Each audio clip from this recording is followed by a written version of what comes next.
Howdy folks, and welcome back. Hope you guys are all blessed and doing okay out there. Well, for today's video, I present to you There Goes a Boat, reaction and review. As we continue our series with Real Wheels, or There Goes a Video series, or Dave Hood movies, whichever you preferred. In this program, Dave and Becky are going to teach us all about boats, ships, and sailing on the sea. Learn about the history of them and how they came to be in different modes of watercraft transportation. This program was uploaded by... I actually gotta look this up on my phone because it's too hard to see from back here. One sec. I'm using two phones, one to film and one for reference. The YouTuber is... I'm going to subscribe to him.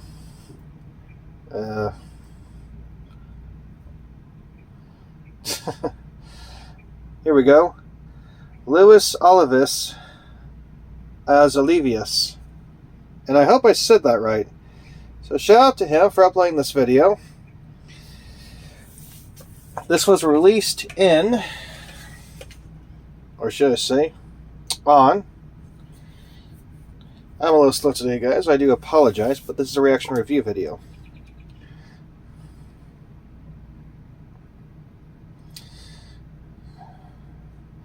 This was blah blah blah. This was released January 18th of 1995. And this is one of my favorites too, guys.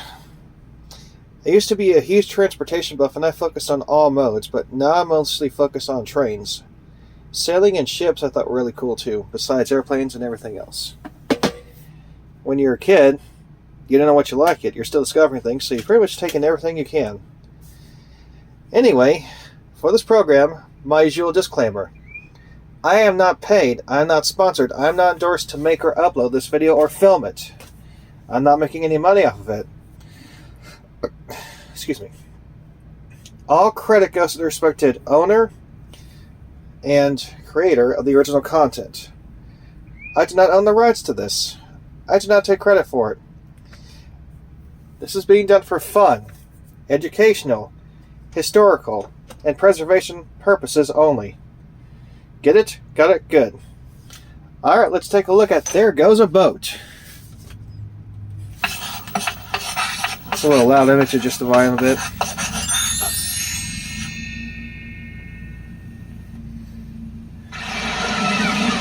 And yes, I have been on boats a couple of times myself, guys.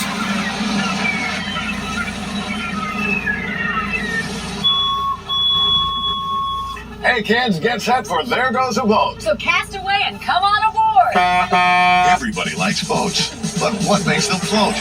Well, they float because they're lighter than the water around them. We'll explain more about that later on. But right now, get set to see all kinds, from the fastest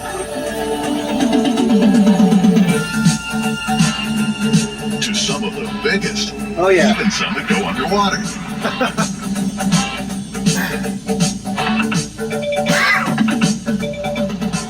Ahoy, mates, I'm Captain Dave. And I'm Captain Becky, but we're not real captains. No, but the real captains have agreed to let us pretend for the day so that we can all learn about big boats and how they work. Just like this huge nuclear submarine. So come along for a great adventure. So like a lot of the previous programs, this will include military equipment. And keep in mind, guys, this is pre-9/11. They could do a lot more back then than they could now with programs like this. Some of the most powerful boats belong to the military. Oh yeah. Some go under the water. Some glide over the water on a cushion of air. Hovercraft. And some are so big, they are even floating airports. Aircraft carrier.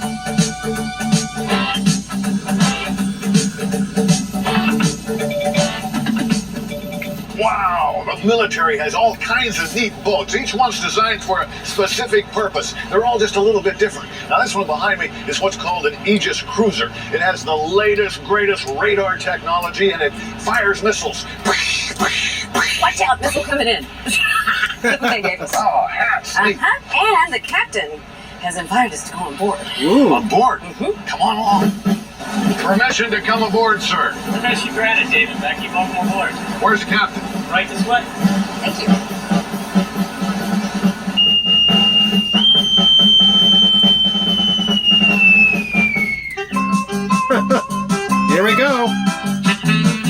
ship is hundreds of feet long and taller than an 8-story building.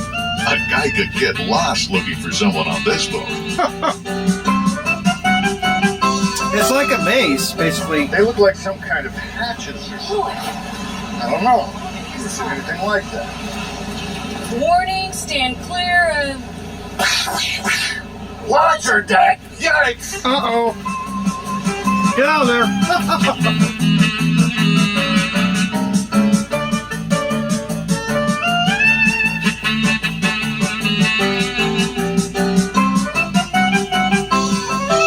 Below decks, the crew was busy working on neat stuff everywhere we went.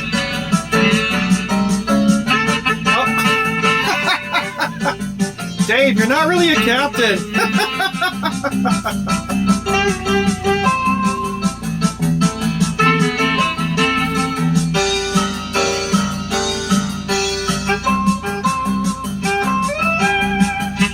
This kind of technology is still in use on military ships today. It's old, but it works.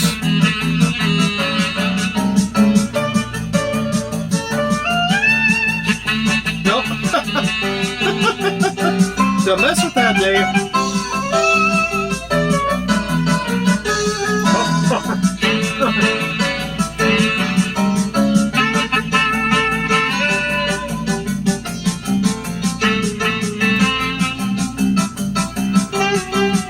We climbed all the way to the top to get a better view. Yep.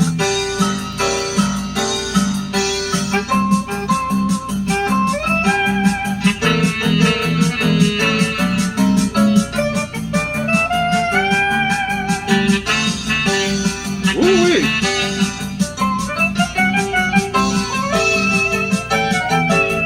Look at the size of that gun.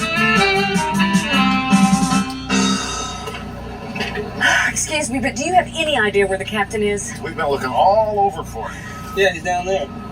Down there?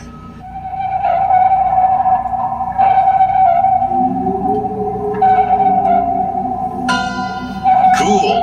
It's a submarine.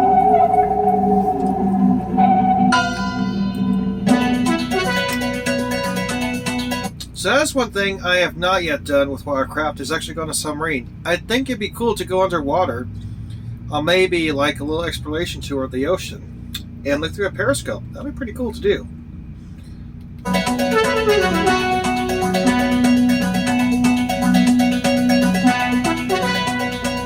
Wow. Wow, not very many people ever get to come on board one of these babies. This is the USS Alaska. It is one of the biggest nuclear submarines in the whole world. In fact, it is the largest American submarine. In fact, it's the length of 1.5 football field. Let's talk about how submarines work. We told you that boats float because they're lighter than the pressure of the water around them. Well, in order to make a submarine dive, they make it heavier in the water, and that's how it goes below. And did you know this one has 24 missile tubes? It's nuclear powered. They can stay down for very long periods of time. So what do you say we go down and take a look around? Let's explore. It's amazing, these submarines, how they're built and how they can stay underwater for a long time. Even the doorways are different on a submarine. Now, this is one of the biggest submarines in the world, but things are still a little cramped. And it is a nuclear submarine, so a lot of things are top secret. We can't even tell you or show you things, like the engine room, for example. This is one of the areas we can show you. These big cylinders are where the big weapons are stored. The missiles, they launch them right out of these tubes. And Whoa. So we can't see the engine, but they can show us that? Wow. Unexpected. Again, though, this is the 1990s. the amazing thing is that the sleeping compartments, or the bunk areas, are located right between the tubes. Look at this, Dave. This bunk room sleeps 9 people. The ship sleeps 166 people. Sort of like one close family. So, according to my research, the biggest submarine in America at this moment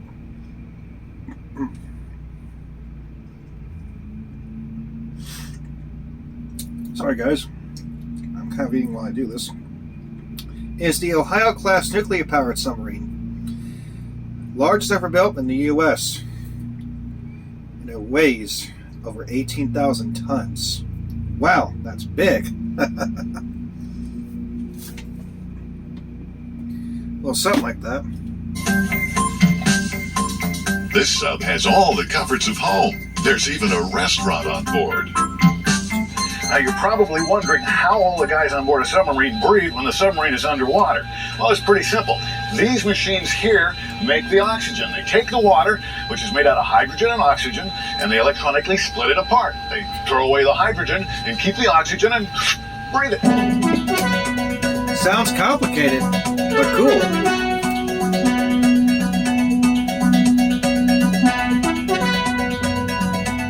I'm on the bridge now of this submarine. It's one of the biggest nuclear submarines in the whole world. This is where they steer the boat from when they're above water. Now, when they go below water, but they're not too deep and they don't want to be seen, they see where they're going by looking through these things. These are periscopes, and they just stick the very top up, and then they can see where they're going without being seen.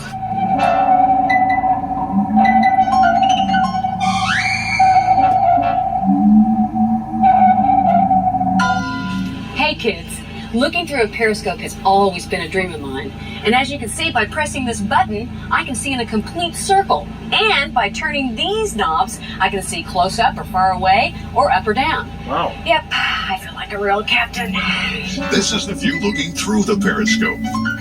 This is where the helmsman sits on a submarine. This is where you steer from. And this is the steering wheel, just like you might find in an airplane or even in a car. If you want to turn to the right, you turn it this way, to the left that way. And the big wing on the back of the submarine turns and makes the sub go right or left. It also pushes forward like this. That makes the wings on the side go like this. And as it drives through the water, it forces the submarine down. If you pull back like this, it goes the other direction and forces the submarine up. Oh! Dave! I shouldn't have done that. I'll say!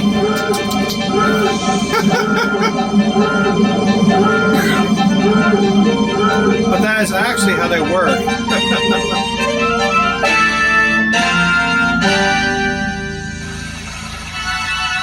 Wow. Before nuclear power and other modern engines, boats were powered by the wind. This is the Star of India. More than 100 years old, it still sails today using the power of the wind to push it through the water. It's used as a museum where kids can learn all about sailing history. Sailboats are still around today. We decided to try out a much smaller one to see what it's like to let the wind do the work. Well, we didn't go very fast, but we learned it's real important to wear a life vest and to hold on tight. Come about. Maggie, I told you to hold on.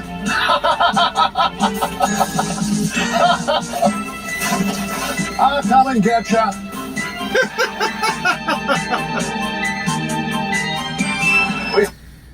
So, sailing and boats and ships have been around actually a lot longer than you think. They've been around a lot longer than trains and cars in general. In fact, it probably dates back to ancient times, as it were. I would say it's been around about the same time that the domestication of animals have been around for being used for work for horseback riding. I don't know exactly when the wheel was invented for the horse and wagon, but sailing's been around just about as long as that. I have not had a chance to be on a big cruise ship, but I think it was maybe in San Antonio or DC when I went on vacation. I went aboard a ship that was really old and had sails on it, and they told me it was over 120 years old, and it was pretty cool to walk through that thing. I checked out all the decks. I went down to the cargo hold. I saw the captain's quarters. I thought, wow, what a pretty cool way to live. You can still sail today, but yes, it is very difficult to do. And in fact, this reminds me of one of the early concepts of rail travel, was to put a sail on a freight car to make the train go down the tracks, but you only go where the wind goes. And in a way, this is similar to how flight was started off. To fly back then, you had a hot air balloon which took you up in the air and took you around, but only where the wind went. You couldn't steer it like an airplane today, but still, pretty cool. Sometimes the wind does actually work. Come to the Sealand Container Ship Terminal in Long Beach, California. You know, boats are used to move things we use every day all over the globe from place to place. And the boat behind us is called a container ship, and each container is filled with all kinds of goods. Everything from the furniture in your homes to the television sets to even your toys. All kinds of good stuff. They've got big boats here and big cranes too, so let's go look around. Come on. Oh yeah.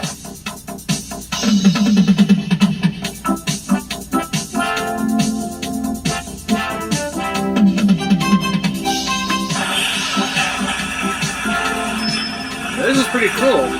So we ship stuff out and import stuff in from all over the world at shipping ports on the east and west coast of the United States.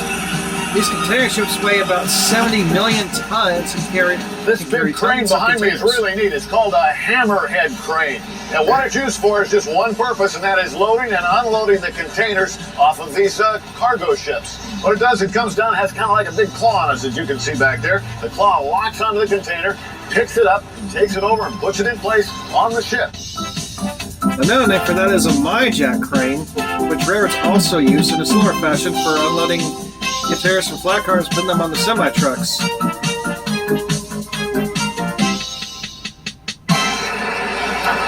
Come on along. Let's climb to the top of the crane for a better look. What a climb. Look at that. Wow. From way up here on the crane, we can get a better idea of how these containers are loaded onto the ship. You'll see that they lower them in place and they're kind of locked together like building blocks or Legos. That's so when the ship is at sea and it's moving, maybe in a storm, these big containers don't fall off. The crane operator has a special place to work. The box he steers from gives him a bird's eye view.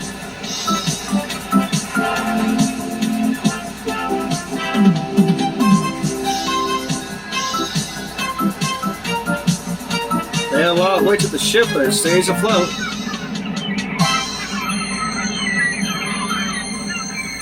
Fishing boats are fun. We decided to try our luck. You know, Dave, I really think I'm getting the hang of this fishing. I like it. Oh, look. Yes. Pull it in. I got it. Oh my. Oh my.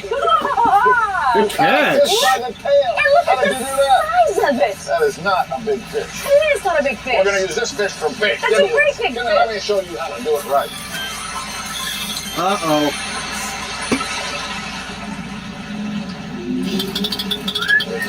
Very, very big down there, Becky. Come to Papa.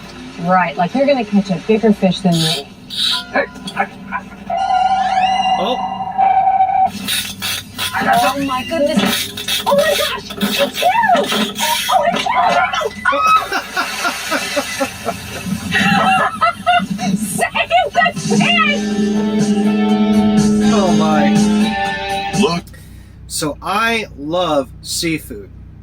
It's been a while since I've had it, but I've gone fishing myself a couple of times at a lake somewhere over, I think, in Mesquite, Dallas.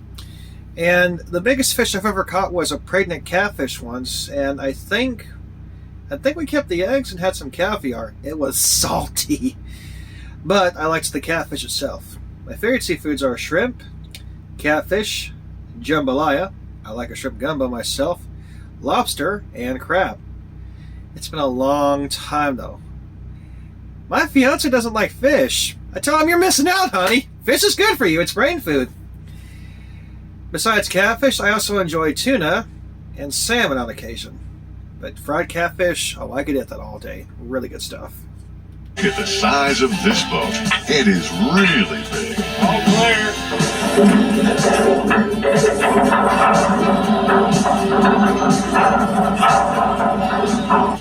When it comes to boats, this one is humongous. Hey, we're over here. We're Whoa. over here.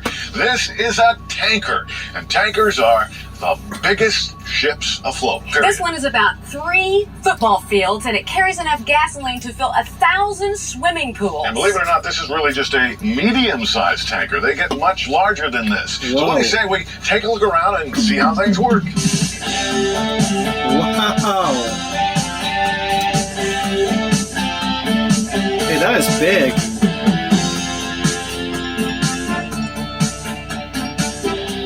Safety is of utmost importance on a tanker. After all, they carry gasoline and other explosive fuels. This is one of the 6 big monitors that they have on board, and it's used for spraying water or foam on a fire should it start, and that puts it out. Becky, what do you got down there? Well, this tanker has 18 tanks, and each one is about the size of a house. And down there is where the gasoline goes. When the captain gives an order, it comes down here. This is the engine room control panel. All these dials and gauges make the boat go faster or slower. They also control the amount of fuel. Come on over here. Big ships have big engines. Look at this engine room. It's 7 stories tall. This is a steam turbine-powered tanker. So behind me is the boiler. This is where the fuel burns and heats the water and turns it into steam. It goes through the pipes, down there, and into that big thing, which is a steam turbine engine. And it spins and spins and spins. And then the shaft on the back of it transfers that power back to the propeller at the end of the boat and pushes it through the water. Oh, we've climbed down to the very, very bottom of the boat now. Out there, behind that seal, is seawater. And that's where the huge propeller is on this tanker. That propeller is the size of a 2-story house. It is humongous. And when it turns, it drives the ship through the water, kind of like a big screw. This shaft here is what transfers the power from the huge turbine engine out to that propeller. So, people think that steam is no longer in use for power. Well, look at the ships that sail the seas. They mostly use steam to power because it's more efficient than electricity, supposedly. It is pretty cool, though, that they still use that. Now, some actually are powered by diesel as well. One company that still makes marine, I guess, prime movers, you could say, is a company called Fairbanks Morse. They tried their hand at the railway industry once, making diesel locomotives, but they didn't do so well, and they were mostly powered by marine engines. But they made some cool models, including the Sea Liners, and my personal favorite, the H-2466 Trainmaster. So yeah, it's pretty cool how these ships work, and they are huge, and the propellers are just gigantic, and they are literally the size of a 2-story home. You gotta have big power to move a big ship through the water. Right behind the propeller is the huge rudder. It's what steers the ship. Oh yeah.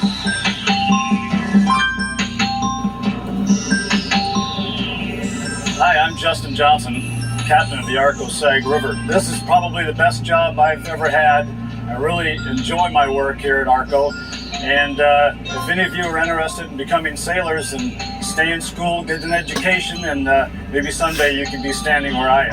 Oh yeah. Behind me is a typical tugboat. We've come to the Foss Maritime Docks in San Diego, California to learn about tugboats now. Now, don't let the size of this tugboat fool you. It's extremely powerful. In fact, it's so powerful it can push the biggest ships in the water. Okay, we've got our life vests on. Let's go learn about tugboats. Come on along. Cast off the spring line. You guys kept right clear. Go ahead, back away. Dave, you go topside and learn how to run the boat. I'm going back aft. Help Becky learn the ropes. Okay.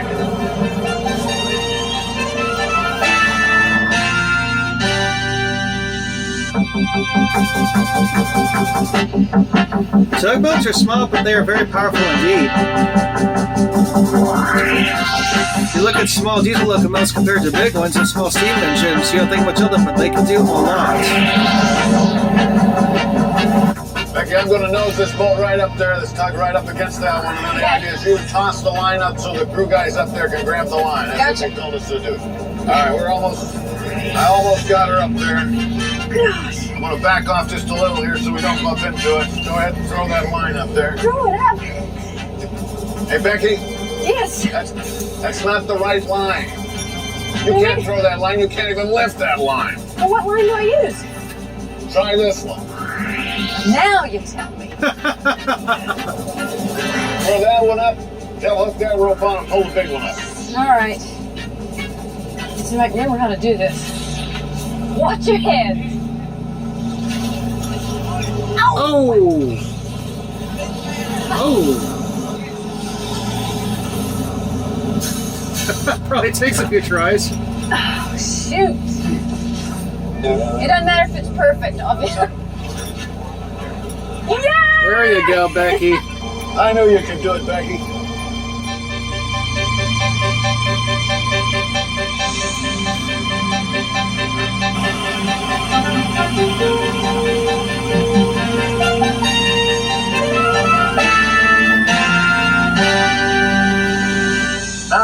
aboard the U.S. Coast Guard cutter Point Stewart. These people are the police department, the fire department, the rescue squad of the waters, and they do everything they can to make sure you're safe. Let's go for a ride. Let her go, Captain.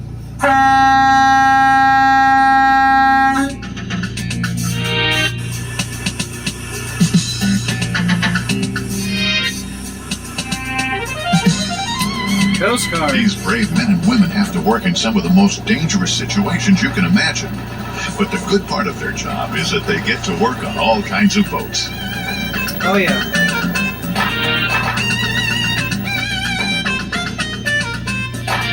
This is Coast Guard video of an actual rescue in freezing water. Watch the sailors on board as they are washed over the side by a big wave. Whoa. Fortunately, the Coast Guard is prepared with the best training and rescue equipment possible. Jeez. I've seen that video. They also use what are called icebreakers.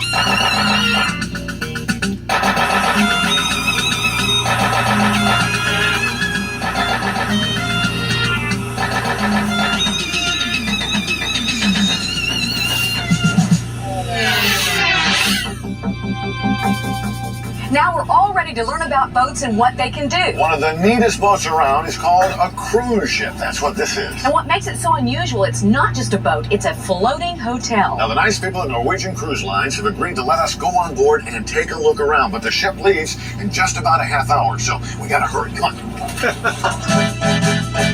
A cruise ship is really a floating hotel with theaters, big dining rooms, video games, and even a shopping mall. The rooms are neat, and almost every night there's a party. On deck, there are all kinds of fun things to do. While you have all the fun, the captain and crew do all the work. Have you ever taken a cruise or been on a cruise ship?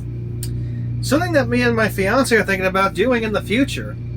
It might be fun to sail the seas and just relax. I don't know. I've given it some thought and it does sound fun. Most people think the biggest cruise ship ever built was the Titanic. Oh, it dwarfs compared to the big cruise ships we have today, sailing the seas across the world. There was an idea for a ship called the Freedom Ship, I think, and it was supposed to be basically a floating metropolis with an airport and everything you wanted. It never took off though because of the $1 billion price tag. But maybe it'll come back someday, who knows? Basically, you could live your whole life on sea. Sounds fun. But to be honest, guys, I'd rather experience life on sea and just stay on dry land.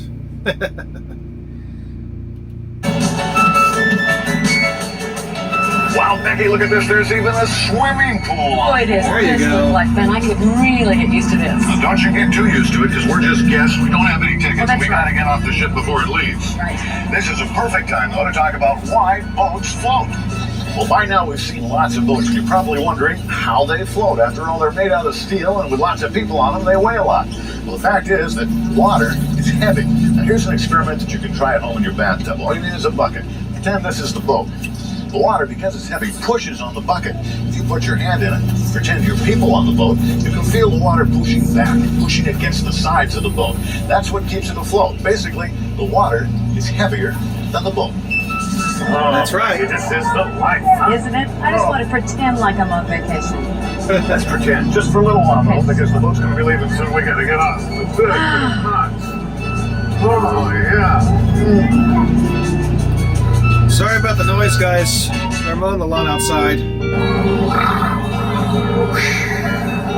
Uh-oh. Uh-oh. The boat's moving. We don't have any tickets. We're not supposed to be here. That makes us stowaways. And here comes the officer. Can I borrow these? Cover up, cover up.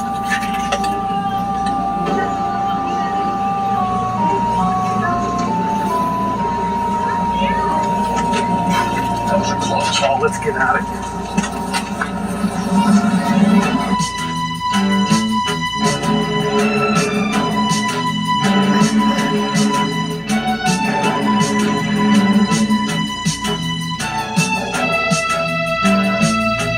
While everybody else settles in for their cruise, we had to find a place to spend the night and to stay out of sight of the ship's officer.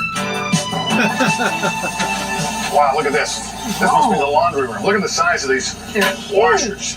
And look at all these uniforms. Uniforms. Are you thinking what I'm thinking? Yes.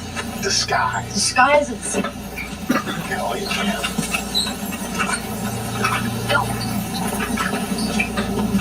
The uniforms came in real handy. Uh-oh.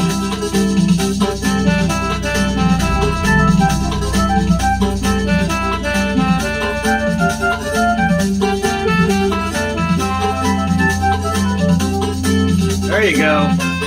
The first day, we decided to try our luck in the kitchen. They prepare thousands of meals every day, and there are so many workers there, we figured we'd never be noticed.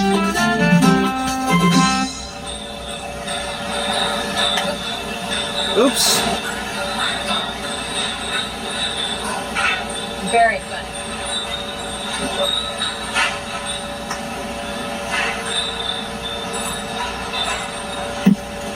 Oops. Sorry. I really have no idea what was happening.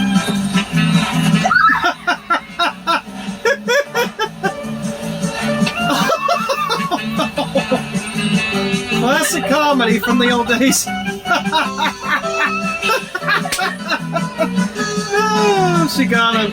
Really tasty. After our little incident in the kitchen, we decided to do a different job on our second day on board. The ship is a hotel, so rooms have to be cleaned every day. We thought this would be a great place to hide. That is, until the ship's officer showed up. Uh-oh.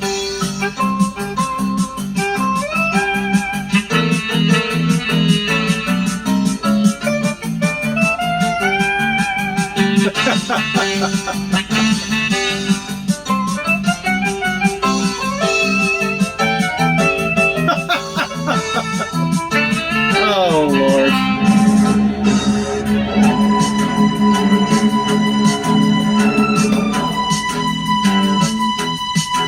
On the third day of our cruise, we decided to go where nobody would find us. We dressed in overalls and headed for the engine room.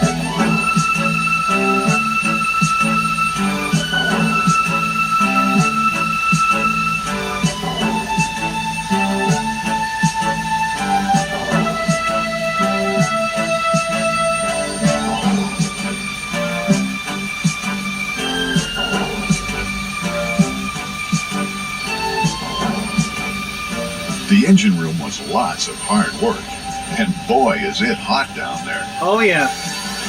We decided it was too hot, and we'd better find a cooler job.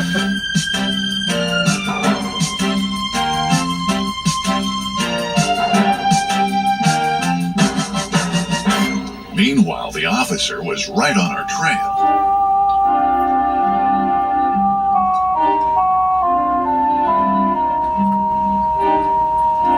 No, I can't see them. Can't see them anywhere. Oh, this is a pilot house. This is where they steer the ship. Oh, cool. Oh, hello, sir. Yes, sir. You are the new officers? Yes, we are, sir. Okay. You take the lookout on starboard side. Starboard side. Starboard side. Look out on the starboard Yes, sir. side. Yes, sir. Starboard side. Starboard. Starboard. This way. Aha! Ba-dum. Hey, Captain Becky. Yes, Captain Dave. Have you spotted anything yet? No, sir, I haven't. And by the way, what are we looking for anyway? I don't know. I didn't say. But keep looking. Okay, It's our job. you're right. And we love it. Oh, no. Oh, no. We're not getting away this time. He's got us. Boy. Captain Dave, Captain Becky, Yes, Yes, sir. sir. where have you both been hiding? Sir, we've been in a laundry room. We've been looking for you all week. We have 2 first-class tickets for you here. First class tickets. Ooh. Wow. All right. Unfortunately, the cruise is over now. Oh. It's over. So, Well, what's the moral of this story? Thank you, sir. You should have told the truth. That's what the moral is. Uh-huh.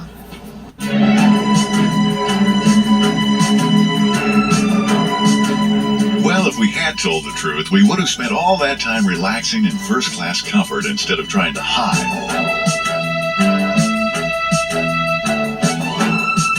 But we did learn a lot about cruise ships. In fact, we learned one more thing as we headed into port. Did you know that the captain doesn't actually drive the ship into port? A person called a port pilot comes on board and guides the ship into the bay. He knows the exact directions to the dock and can avoid any dangers like shallow areas of the bay. And that's still a thing today, too. Makes sense.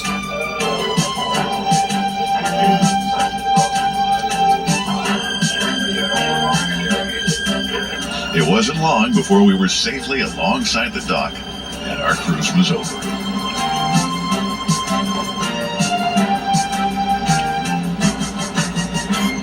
Kids, we've seen big boats, little boats, boats that go on top of the water, and boats that go under the water. And we hope you've had a lot of fun learning about boats, and if you'd like to learn more, you can visit your local library. Remember, when you're around boats, be safe. Until next time, this is Captain Dave. And Captain Becky saying, Anchors Anchors away. away.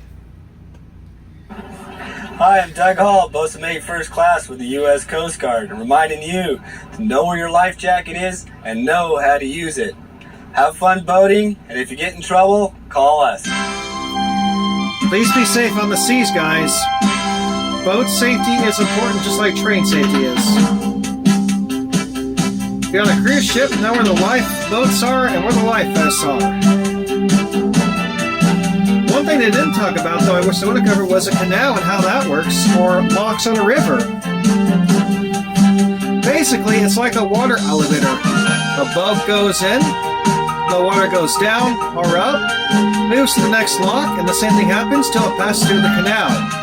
One of the famous and most biggest ones is the Panama Canal down south of the U.S.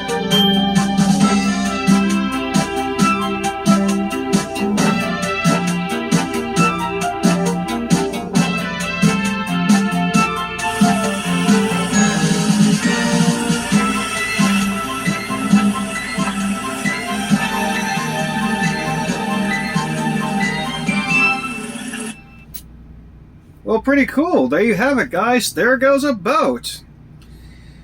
When I used to watch the previews, they talked about this when I'm like, I want to see it, and I finally had the chance to when I was a kid. So this is one of my favorites, too. To sail across the seas. Maybe someday I'll take a cruise with my fiance. That would be a fun thing to do, I think. Just floating across the ocean, watching the water, and doing Lord knows what the activities are on a cruise ship. I think that'd be great. Well, I hope you guys enjoyed that as much as I did. It's still one of my favorites. Our next program we're going to take a look at is There Goes a Spaceship. So until next time, please make sure you like, share, subscribe, and comment. Leave me a hype, whatever the heck that is. Remember, the good Lord loves you, and always be safe around trains. See you guys next time.